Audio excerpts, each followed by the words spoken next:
ओम नमो भगवते वासुदेवाय नमः। आप सभी को देव दिवाली कार्तिक पूर्णिमा की बहुत बहुत शुभकामनाएं, हार्दिक शुभकामनाएं। आज मैं आपको मात्र एक उपाय के बारे में बताऊंगी। हमें घर में ही कैसे घर बैठे गंगा स्नान करना है और गंगा जी में दीपदान करना है।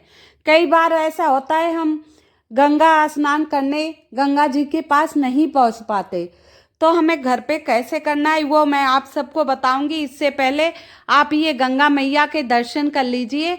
देखिए कितने स्वच्छ शीतल हरिद्वार है ये। गंगा मैया के दर्शन कीजिए। हम पिछले माघ के महीने में गए थे, अमावस्या के दिन। माता रानी की कृपा से हमें सौभाग्य प्राप्त हुआ था गंगा स्नान का। ये निर्मल स्वच्छ गंगा जी के आप दर्शन किए।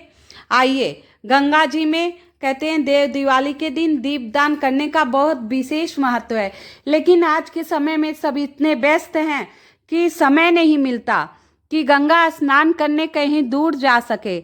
तो माता ने इसका उपाय भी बताया है। इस वीडियो में मैं उस उपाय को बताऊंगी जिसके करने मात्र से आप सारे तीर्थ का फल मिलेगा। आपके सौभाग्य में वृद्धि होगी, संतान में उन्नति होगी, खूब तरक्की करेंगे, आगे बढ़ेंगे। बहुत ही छोटा सा प्यारा सा उपाय है जो हमें आज के दिन करना है, लेकिन ध्यान रखिए आज के दिन ये सूर्योदय के पहले ही करना था, नहीं तो अब आप शाम को प्रदोष काल में ये उपाय कर सकते हैं। इस उपाय को हमें कैसे करना है ये सब मैं इस वीडियो में अच्छी तरह समझाऊंगी। कृपया वीडियो को अंत तक देखना। इसे समझकर ही आपको उपाय करना है, बिना समझे नहीं करना है। ध्यान से समझिएगा और घर बैठे ही गंगा जी में आप दीपदान करना। इससे पहले मैं बता दूं, आज आपके नज़दीक कोई भी मंदिर हो, वहां जाकर 5 दीपक अवश्य प्रज्वलित कराना। अब आइए मैं उपाय की तरफ बढ़ते हैं। अपने आंगन की अच्छे से साफ सफाई कर लीजिए, खूब सुंदर सा साफ सफाई कर लीजिए और फिर वहीं ऐसी रंगोली बना दीजिए। बीच में आटे से, हल्दी से, कुमकुम के सुंदर सी रंगोली बना दीजिए। उसके बाद जो परात हो आपके घर में स्टील का ही लेना, क्योंकि हमें स्टील का ही परात इसमें चाहिए। नहीं हो तो आप पीतल ले सकते हैं, वैसे आजकल स्टील की परात सब में अवेलेबल होती है।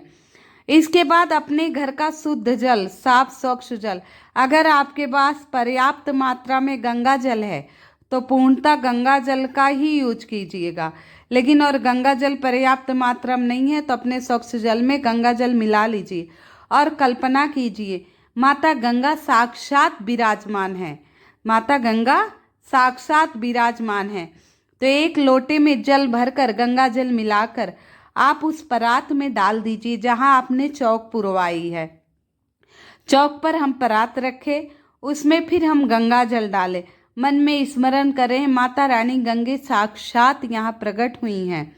ऐसा स्मरण करते हुए आप उस जल में फूल, काला तिल, आप ये कल्पना करते हुए फूल, काला तिल, जौ डालेंगे, अक्षत, कि माता रानी ये ग्रहण कर रही हैं, हमारे पितरों को मिल रहा है, वो तृप्त हो रहे हैं, सभी देवताओं का पुण्य हमें मिल रहा है, सभी देवताओं का आशीर्वाद मिल रहा है। ये कल्पना करके उस जल में आप ये सब सामग्री डाल दीजिएगा।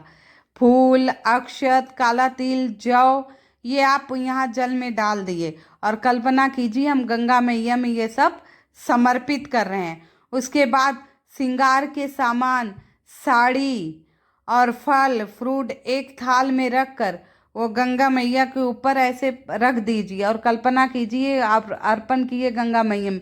इसके बाद ये जो चढ़ाने के बाद आप वहीं थाल के बगल अपने रख दीजिएगा। थाल के बगल ये श्रृंगार के सामान और फल फ्रूट ये सब रख दीजिएगा।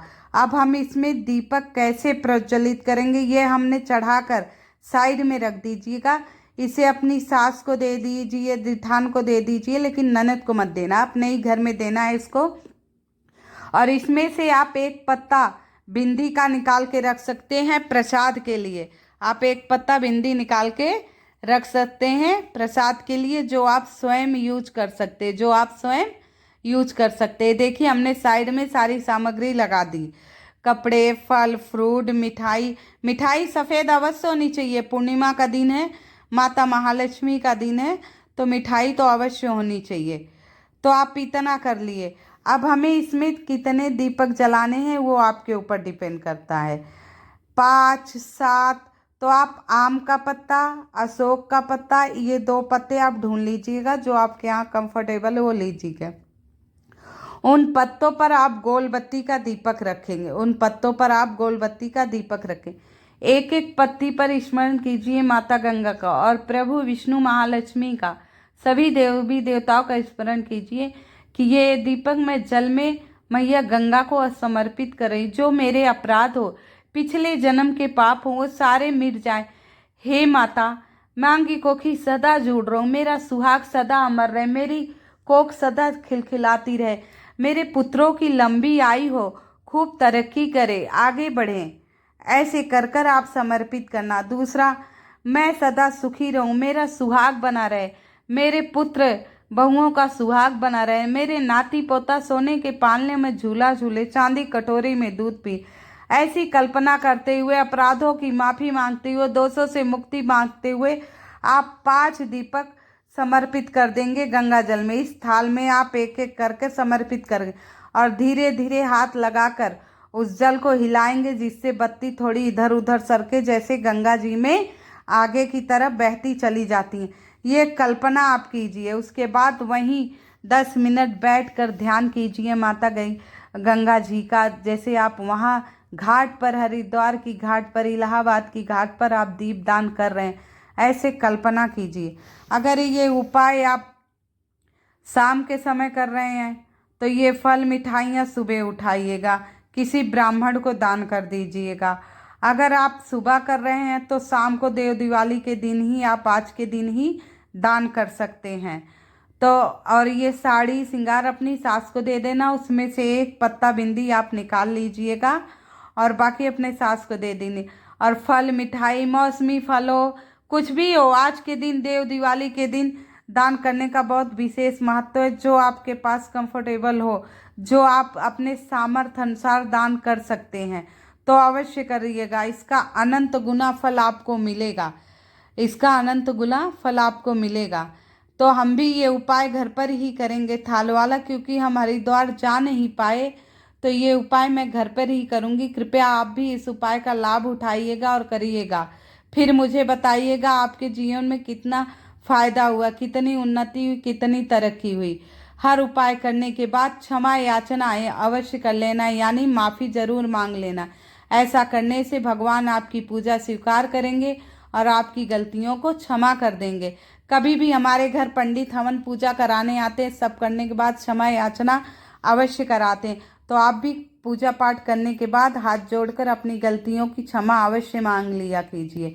अगर आप सभी को मेरी वीडियो पसंद आ रही है तो कृपया लाइक एवं शेयर अवश्य कर दीजिएगा, सब्सक्राइब कर दीजिएगा। कमेंट में जय माँ गंगे, जय माँ गंगे, जय माँ गंगे अवश्य लिख दीजिएगा।